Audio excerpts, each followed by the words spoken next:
Et voilà. Bonjour Patrice, bienvenue dans cette nouvelle interview. Bonjour. Est-ce que je peux vous laisser vous présenter? Oui, bien sûr. Alors, donc, je m'appelle Patrice Moreau, donc je suis praticien en shiatsu et en médecine traditionnelle chinoise. Voilà. Donc, ça fait déjà quelques années que je pratique. Et puis, donc, j'ai pas l'habitude des interviews, ça s'entend, non? J'ai un peu de mal à développer. Que vous dire? Donc, j'ai mon cabinet donc, sur la région d'Annecy. Donc, je ne suis pas à Annecy même, hein, je suis autour d'Annecy. Donc, ma pratique, elle est principalement axée sur le shiatsu, donc avec une base de médecine traditionnelle chinoise.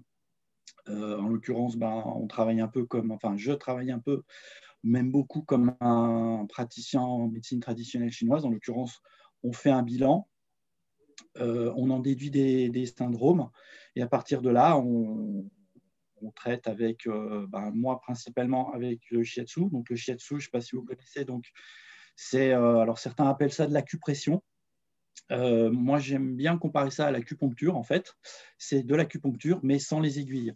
Et c'est vrai que c'est assez intéressant parce que il y a quand même pas mal de gens qui redoutent les aiguilles. Et c'est vrai que ça peut être vraiment pratique de ce point de vue-là. De plus, quand on reçoit les personnes, sauf cas particulier, on a juste à être dans une tenue un petit peu ample, souple. On n'a pas besoin de se déshabiller ou quoi que ce soit. On peut travailler à travers les vêtements. Bon, bien sûr, pas les jeans ou les choses qui sont trop serrées, mais c'est vrai qu'on arrive à avoir un bon ressenti, donc à travailler sur les points d'acupuncture avec avec les mains, le coude, les genoux. Enfin bon, on peut utiliser différents éléments, mais c'est principalement les doigts. Et après, selon les petits soucis qu'une personne peut avoir, on va travailler peut-être un peu plus avec les coudes, les genoux, selon les zones qu'on veut toucher, on va dire. Après ça, je complète toujours, quasiment systématiquement, sauf cas particulier, avec de la diététique. Je suis un grand passionné de nourriture depuis toujours. C'est ce qui m'a amené aussi à rentrer un peu dans la diététique chinoise. Et du coup, je complète souvent une séance par des conseils diététiques, des orientations alimentaires. Alors, je donne jamais des interdits. En médecine chinoise, il n'y a jamais d'interdit. D'ailleurs, en médecine chinoise, à ma connaissance, ça n'existe pas, les régimes, sauf cas particuliers, bien évidemment. Et donc, j'oriente les personnes en fonction des syndromes qu'on a trouvés vers tel ou tel aliment, ou peut-être diminuer ou arrêter certains aliments pour essayer d'arranger les choses. En médecine chinoise, il y a 5 piliers, et l'un des premiers, selon moi, c'est la diététique. Je ne vais pas reciter les vieilles formules d'Hippocrate qui parlait de nourriture. D'ailleurs, on n'est même pas sûr que sa citation soit lui. Mais c'est vrai que si vous mangez bien, en général, ça se passe quand même mieux dans la vie. Voilà. Après, comme j'aime à le dire, je n'interdis pas les pâtes à tartiner. Je ne donnerai pas la marque. Mais honnêtement, une petite cuillère de pâte à tartiner de temps en temps, ça ne fait pas de mal. Et surtout, ça fait du bien au moral.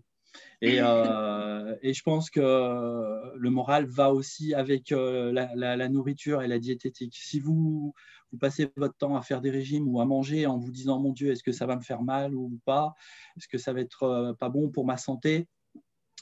Bien sûr, toujours, sauf cas particulier, je veux dire, vous ne pouvez pas aller bien. Voilà, il faut non seulement manger correctement, mais aussi se faire plaisir en mangeant. Voilà.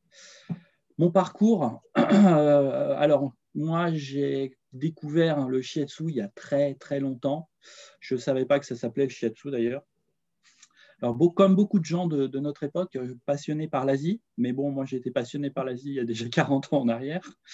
Et donc j'ai découvert un peu les arts martiaux il y a très très longtemps, comme beaucoup d'enfants à l'époque, en regardant des séries à la télévision, dont Kung Fu, pour ne pas le citer. Et il y a un épisode qui m'avait marqué où le moine allait acheter des herbes pour soigner des gens. Moi, j'avais 10-12 ans, donc ça m'a un peu marqué. Et du coup, je me suis mis à faire des arts martiaux. Et de fil en aiguille, on faisait des pratiques au niveau des arts martiaux, une préparation, un échauffement, dirait-on. Et en fait, de fil en aiguille, en fait, j'ai découvert que ce n'était pas un simple échauffement. C'était des exercices de Qigong, de Shiatsu, de Dowing aussi, où en fait, on s'automassait et on préparait notre corps. Et un jour, il est arrivé un truc assez sympathique. Un de mes profs en Aïkido, il y a un élève qui a pris un mauvais coup, qui est un peu tombé dans les pommes, on va dire. Et en fait, il l'a ranimé en tapotant sur un point. Et ça m'avait assez marqué. Et du coup, j'ai commencé à me renseigner, à poser des questions, tout ça. Et puis, j'ai découvert qu'en fait, ce qu'on faisait, ça existait, avait sa propre existence. En l'occurrence, le shiatsu, le doing, etc. Et je me suis renseigné. Alors, à l'époque, il n'y avait pas trop de cours ou d'écoles de shiatsu sur la région. D'ailleurs, je crois qu'il n'y en avait qu'une ou deux. Ou alors, après, il fallait aller en Suisse. Et puis, j'ai eu la chance, j'ai rencontré une prof de shiatsu. J'ai pu faire un test sur une journée. Et franchement, ça a été une révélation. Parce que non seulement j'ai reçu, comme on dit, un shiatsu, j'en ai pas donné un véritablement, mais on m'a montré comment faire quelques trucs et tout. Et moi qui suis assez cartésien, j'ai quand même ressenti un super truc. Il y a quelque chose qui s'est passé en fait. Et puis du coup, je suis rentré là-dedans. J'ai fait 3 ans de formation en shiatsu. Et ça m'a tellement branché qu'après, j'ai enquillé sur une formation de 5 ans en médecine traditionnelle chinoise. Donc là, avec le tuina, la diététique, la pharmacopée, voilà. Et puis ça, depuis, ça ne s'arrête plus. Je continue à faire des formations. Et là, je viens d'en faire une qui n'est pas vraiment dans le domaine de la santé, mais quand même. J'ai fait une formation en aculifting. Et vous n'en avez pas besoin, je vous rassure. Pas encore. Mais et en fait, j'y allais pour le côté esthétique de la chose. Et en fait, j'ai découvert autre chose parce qu'en fait, ce n'est pas que de l'aculifting pour enlever les rides, mais on utilise aussi des points d'acupuncture. Et du coup, non seulement on fait du bien au corps, mais à l'esthétique, pardon, mais aussi au corps, quoi. Voilà, donc je continue à me former puisqu'en fait, ça ne s'arrête jamais. Génial. Voilà. Génial, vous avez un parcours super complet et du coup, plein d'outils à utiliser. Oui. Alors après, je dirais qu'il faut faire attention, à mon avis, c'est ce qu'il faut faire attention dans le domaine des médecines douces, c'est de ne pas trop se disperser. Bon, bien sûr, c'est mon avis. C'est bien d'avoir plein d'outils à sa disposition, mais après, le problème, je pense, quand vous recevez quelqu'un, c'est pas de se perdre, dans le sens où, au final, vous ne savez plus quoi faire. Déjà, en médecine traditionnelle chinoise, il y a le tuina, donc c'est l'équivalent du shiatsu, mais je veux dire, après, il y a aussi l'acupuncture, la pharmacopée, donc la diététique. On peut aller aussi dans la la psychothérapie, j'entends. Bon, après, c'est pas notre métier de base, loin s'en faut. Il y a des gens qui font ça très bien chez nous en Occident. Mais c'est vrai que je pense qu'il ne faut pas se perdre, parce qu'à trop vouloir faire deux choses, je pense que chaque branche est intéressante. On peut avoir des apports de plein de choses. Premier truc qui me vient à l'esprit, les huiles essentielles, ce genre de choses. Mais après, je pense qu'il faut se spécialiser dans un truc. Parce que il faut se spécialiser, je pense, pour pouvoir proposer. Ça n'empêche pas de se détourner, de prendre d'autres outils pour aider et accompagner. Mais il ne faut pas trop en faire, je pense. Ok. Et alors, quand vous m'avez évoqué, c'était une révélation pour vous, donc le shiatsu.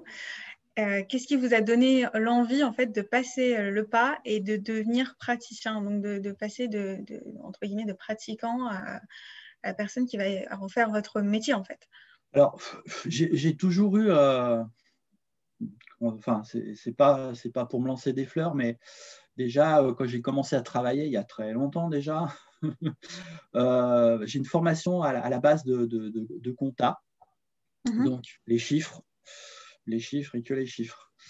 Et j'ai commencé à travailler dans la banque. Donc, j'ai comptable dans une banque, c'est assez intéressant, on va dire. Non, pas du tout, parce qu'en fait, c'est très froid comme activité. Je veux dire, il n'y a pas d'humain dans ça. Et en fait, à un moment, il faut bien répondre au téléphone. Et en fait, je me suis aperçu que les gens, en fait, au téléphone, me racontaient leur vie. Ils appelaient pour un truc et ils me racontaient leur vie, ce qui était assez paradoxal par rapport à ce que je faisais. Et en fait, j'ai découvert que j'avais pas mal d'empathie avec les gens et que j'adorais écouter les gens et en fait leur apporter de l'aide, quelle qu'elle soit. Et couplé aux arts martiaux, en fait, un jour, j'ai découvert que ça pouvait être pas mal. Voilà. Et franchement, quand vous avez quelqu'un qui vient vous voir parce que il a des soucis, qu'il a fait déjà le tour de la question avec tout un tas de choses, et que des fois, rien qu'avec des mots, hein, vous voyez qu'il y a quelque chose qui s'illumine dans ses yeux, ou quand vous recevez un petit SMS derrière qui vous dit qu'il est super ou qu'elle est super heureuse de vous avoir rencontré parce qu'il y a quelque chose qui s'est passé, se sent mieux, il y a eu un déclic ou quoi que ce soit, franchement, c'est jouissif. Parce que vous avez aidé simplement votre prochain. Ce n'est pas grand-chose en soi, mais je pense que la base de ce genre de métier, c'est d'aider ses prochains. Alors après, il y en a, ils sont sans doute là aussi pour gagner des sous. Il faut vivre, je ne dis pas le contraire, mais comme dans tous les métiers. Mais je pense qu'à la base, je pense qu'il faut avoir une once de bonté envers les autres. Et moi, c'est ça qui m'a vraiment fait rentrer là-dedans, c'est le côté aider les gens. Alors vous me direz, j'aurais pu aller au Resto du Cœur. Je pense qu'ils ont la même satisfaction, je pense. Mais je pense que c'est ça, c'est ce petit truc que les gens, quand ils vous regardent, l'étincelle dans les yeux ou le petit SMS que vous recevez, simplement pour vous dire merci, je pense qu'il n'y a rien de mieux quand on est un être humain normalement constitué. Forcément, ça fait plaisir. Voilà. La reconnaissance, en fait, de votre Oui, travail. Quoi. Voilà. C'est clair que je pense que pour moi, c'est vraiment ça qui m'a fait rentrer vraiment là-dedans et qui fait que je suis encore là. Ouais. Et comment vous avez débuté quand vous avez commencé à exercer, quand vous en avez fait justement votre métier? Comment vous avez fait pour vous faire connaître, pour vous lancer? Alors, honnêtement, au départ, alors moi, Internet existait déjà quand j'ai commencé. Pas si longtemps que ça. Donc, en fait, la première chose, alors, je suis comptable à la base. Et après, comme tout le monde, je rentre dans l'informatique, je regarde comment ça fonctionne, etc. Et puis, j'avais quelques bases, entre guillemets, de dessin, de choses comme ça. Du coup, j'ai fait moi-même mon propre site internet. Il y a plein de sociétés maintenant qui le font. Je veux dire, c'est plus comme une époque où il fallait être programmeur, ingénieur pour faire ce genre de choses. Quelques idées, quelques images, un peu de texte, ce genre de choses. Et puis, déjà, vous faites vos sites internet. Et puis après, la base, c'est les cartes de visite, les petites affiches, et puis le bouche à oreille.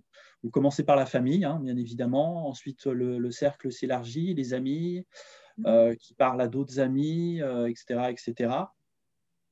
Et puis à un moment, j'ai dit, il faut peut-être commencer, comme je vous disais, à passer au stade industriel, entre guillemets, parce que malgré tout, il faut manger à la fin du mois. et du coup, j'ai un petit peu regardé sur Internet, comme tout le monde. J'ai regardé ce qui se faisait, les annuaires, les choses comme ça. Alors, je ne vous cache pas, je me suis inscrit sur des annuaires un peu comme ça, histoire de. Et puis un jour, je suis allé sur Médoucine. Et puis, j'y suis retourné. Et puis encore, et encore, encore. Et puis, en fait, je me suis rendu compte que j'y allais très souvent parce que c'était pas mal, c'était super bien fait. Et puis, j'ai eu un contact téléphonique avec une charmante demoiselle. Et puis, on a bien sympathisé au téléphone. Elle m'a parlé de Médoucine et tout. Et puis, j'ai sauté le pas. Et honnêtement, maintenant, j'ai quasiment 70% de mes rendez-vous, c'est grâce à Médoucine. Voilà. En tout cas, ça passe par Médoucine.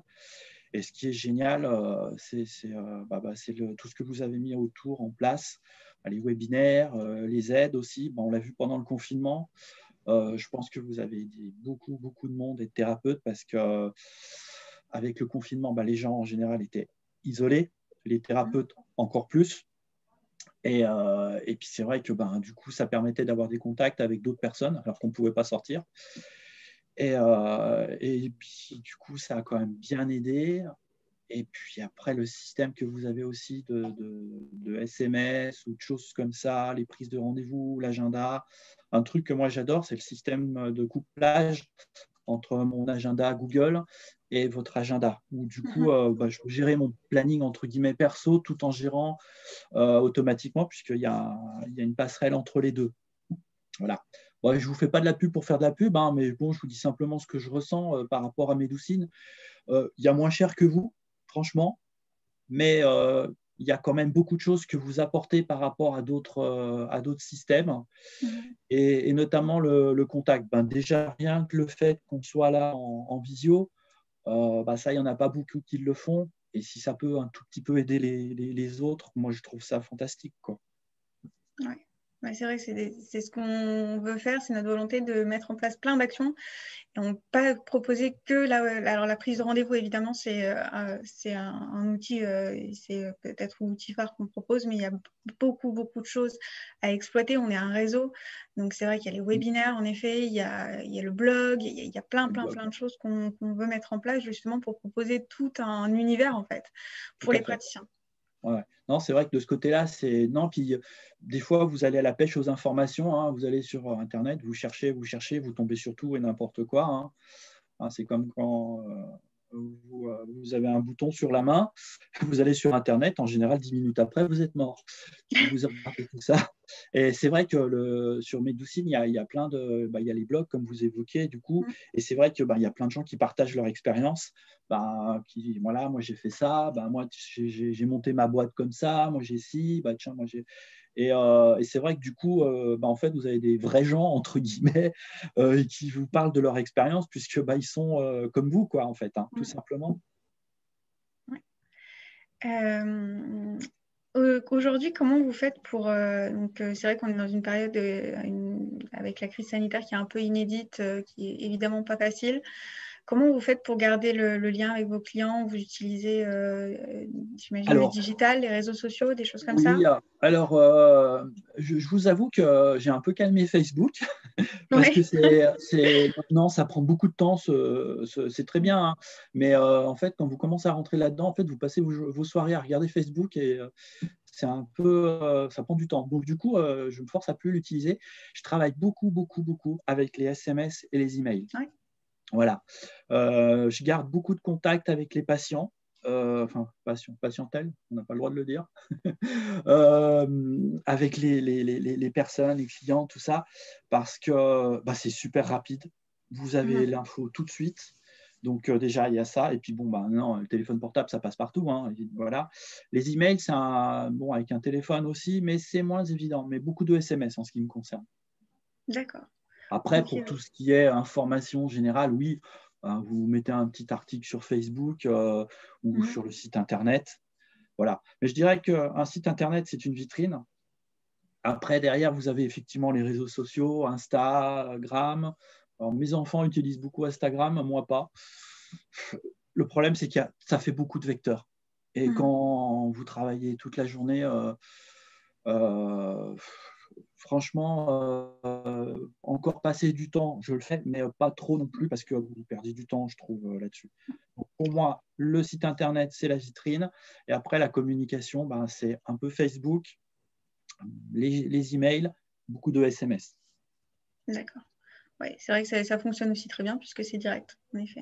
Oui, tout à fait. Ouais. Voilà, la personne vous envoie un SMS, vous le voyez, vous savez qu'il est là. Si vous ne pouvez pas répondre parce que vous êtes en rendez-vous ou sous votre douche, du coup, vous savez qu'il est là et vous allez pouvoir y répondre à un moment ou à un autre, quoi. Voilà. Puis vous pouvez donner des conseils, des choses comme ça. Moi, c'est vrai que j'en vois aussi. Quand je vois une personne, je fais de l'écologie. En l'occurrence, je donne plus de papier. Je travaille tout par formulaire, enfin pas formulaire, mais par format électronique, on dit. En l'occurrence, que ce soit la facturation ou les conseils, tout ça, c'est tout sous forme d'email. Après, les gens peuvent l'imprimer s'ils le souhaitent, mais on gagne du temps et puis on coupe moins d'arbres aussi. C'est pas négligeable, surtout pas cette période. Oui, tout à fait. En parlant de formulaire, je me suis rappelée de l'une de vos réponses justement aux questions du formulaire que vous avez rempli C'est bien, en vous avez de la prévision de cette mémoire. interview-là. Et je me souviens que vous évoquiez que l'un des challenges que vous rencontrez, c'est le manque de temps. Ouais. Alors, est-ce que vous pouvez m'en dire plus? Comment vous gérez, en fait, il me semble que vous avez différentes activités, comment vous gérez tout ça? Alors, je donne de temps en temps aussi des cours de diététique, Oui. plus la famille, plus Mhm. les enfants, plus les rendez-vous. Sachant que moi, un rendez-vous, je me fais encore disputer par ma femme des fois. En fait, moi, quand j'ai quelqu'un, je ne regarde pas le temps. Ça Mhm. aussi, je pense que c'est… Alors, j'ai le luxe de pouvoir ne pas me prendre le chou sur le temps.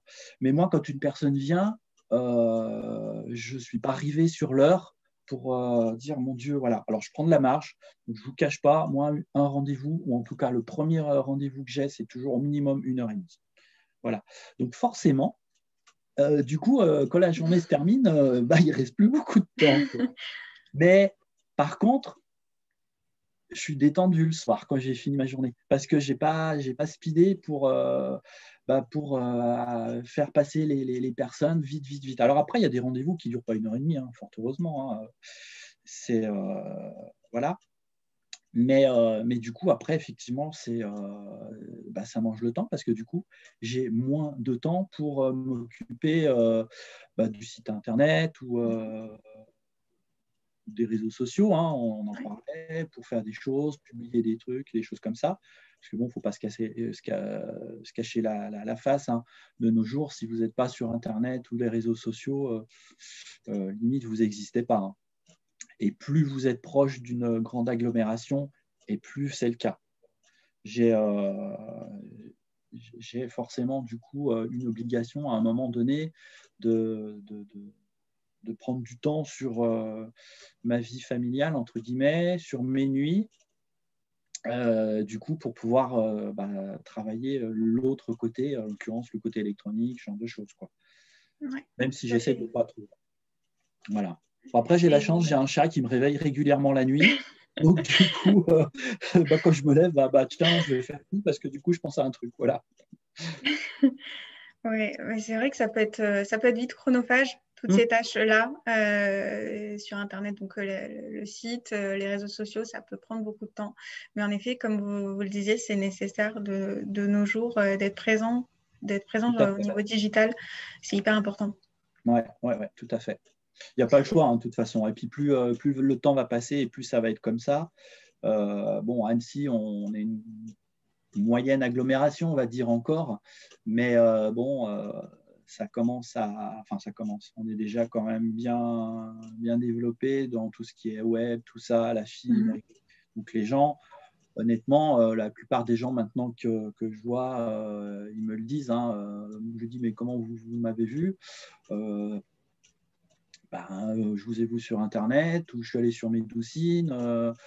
Voilà. Et puis même si quelqu'un lui a dit, tiens, va voir un tel, il a l'air pas mal, il est sympa, moi je suis allé le voir, les gens ils vont quand même sur un réseau social ou sur Internet ou sur Médoucine ou autre pour pouvoir prendre rendez-vous. De toute façon, moi, mon site Internet, le lien pour prendre rendez-vous passe forcément par vous. Donc, s'il ne passe pas par vous, ils y retournent. Donc, voilà. Ouais. Bah, c'est le nouveau bouche à oreille en fait. Voilà, vous avez mis c'est ça, hein, c'est ça le bouche à oreille de nos jours, hein, tout à fait. Et du coup, pour les mois à venir, pour les semaines à venir, pour l'année 2021 qui commence doucement, comment vous pensez, quels objectifs, est-ce que vous êtes fixé déjà des objectifs? Est-ce que vous avez en tête des projets, peut-être Euh, des formations que vous bah, souhaitez continuer? ouais, non, des formations, ouais, je vais continuer là, dans la pharmacopée en l'occurrence. Là, Oui. on est en plein dans la pharmacopée. Donc oui, ça, développer ça. Après, j'aimerais bien faire un lien entre la pharmacopée chinoise et les plantes occidentales pour voilà, m'orienter sur ce genre de choses. Continuer aussi dans la diététique parce que je pense que les gens sont en train de prendre conscience, enfin, ils ont déjà commencé à prendre conscience que c'est bien de manger un petit peu correctement et pas manger n'importe quoi. Attention, hein, je n'ai pas dit que les hamburgers, c'est pas bon. Hein. C'est très bon, mais une fois par mois, comme la pâte à tartiner. Voilà, il ne faut pas abuser. Après, en niveau objectif, continuez comme ça, continuez à travailler avec vous, puisque pour l'instant, ça se passe super bien. Vous me soulagez de beaucoup de choses, je ne vous le cache pas, parce que du coup, j'ai pas l'agenda, je dirais que je ne le gère pas en fait, c'est mes doucines qui le gèrent. Donc du coup, ça m'enlève un poids. Et puis sinon, continuer tranquillement à voir les gens, puis à essayer de faire le bien autour de moi. Bon, en tout cas, pas trop de mal. Comme disait Hippocrate, prima non nuocere. C'est plutôt un bon objectif. Ouais, pas mal, ouais. On essaye en tout cas. Pour terminer, peut-être, est-ce que vous auriez des conseils pour des praticiens, donc basés sur votre expérience, votre parcours, pour des praticiens qui soit se lancent ou veulent développer leur activité? Est-ce que vous auriez des conseils, des recommandations? On l'évoquait il y a quelques minutes. Internet, maintenant, c'est les réseaux sociaux. On ne peut pas faire sans, c'est impossible. On ne peut pas. Un exemple tout bête qui me vient à l'esprit, c'est la téléconsultation. Ouais. Je veux dire, voilà, c'est le truc maintenant, c'est obligatoire. Alors, je ne suis pas encore un grand fan de ça parce que quand vous recevez quelqu'un en visio, vous ne voyez pas très bien sa langue ou son visage. Voilà, et malheureux, on peut pas toucher la personne et c'est vrai que c'est un petit peu délicat. Mais pour un suivi, franchement, c'est top. Et puis, ça évite de faire déplacer les personnes, surtout en ce moment. Donc, Internet, forcément, tout ce qui est médias électroniques, il n'y a pas le choix. Après, moi, le truc que franchement, moi, je reviens un peu à vous, c'est le système de prise de rendez-vous avec SMS et surtout le système de rappel de rendez-vous. Je pense, parce que je pense que ça évite pas mal de tracas. Et puis, au cas où la personne ne peut pas venir, elle peut annuler son rendez-vous, vous le savez. Vous ne restez pas à attendre comme un bonnet la personne. Ah, ma main, ça ne vient pas. Voilà. Ça m'est arrivé au début. Avant mes doucines, j'avais. C'est pas compliqué. Le premier rendez-vous que j'ai eu, je me rappellerai, la personne a pris 3 fois rendez-vous. Et 3 fois, elle n'est pas venue. C'était mon tout premier rendez-vous. Donc, il faut garder le moral. Oui, parce que vous en effet. Ça commence comme ça. Waouh. Donc, voilà, un bon agenda, un site internet, ça ne vous y échappez pas. Un média comme Facebook aussi, je fais de la pub pour eux, mais qui permet de quand même communiquer. Et puis après, faut aller au turbin, une carte de visite, petites affiches, pas hésiter à aller voir les commerçants du coin et puis leur demander si vous pouvez. Un truc comme moi j'avais fait, c'est faire un échange de bons procédés. En l'occurrence, je vais chez mon commerçant du coin et puis je lui proposais un shiatsu. Voilà. En échange voilà, plutôt que de donner sa carte, vous pouvez afficher ma carte ou je peux mettre mes cartes, vous dites, si ça ne vous embête pas, je dépose mes cartes de visite et puis en échange, vous faites un petit, pour ma part, vous faites un petit shiatsu offert, voilà. Et puis du coup, ça fait toujours plaisir et puis ça crée des liens, quoi. Ça, c'est un truc qui est pas mal. Oui, exactement. Comme on le disait, j'en parlais justement avec une collaboratrice, une interview qui a été faite avec une autre thérapeute du réseau qui disait pour recevoir, il faut d'abord donner en fait. Ah oui, d'ailleurs, en shiatsu, on le dit, on donne un shiatsu et on reçoit un shiatsu. Voilà. Ok. Je crois que j'ai eu l'occasion de vous poser toutes les questions que j'avais préparées. Oui, sinon, vous avez mon numéro de téléphone. Merci beaucoup. C'était hyper intéressant, très enrichissant.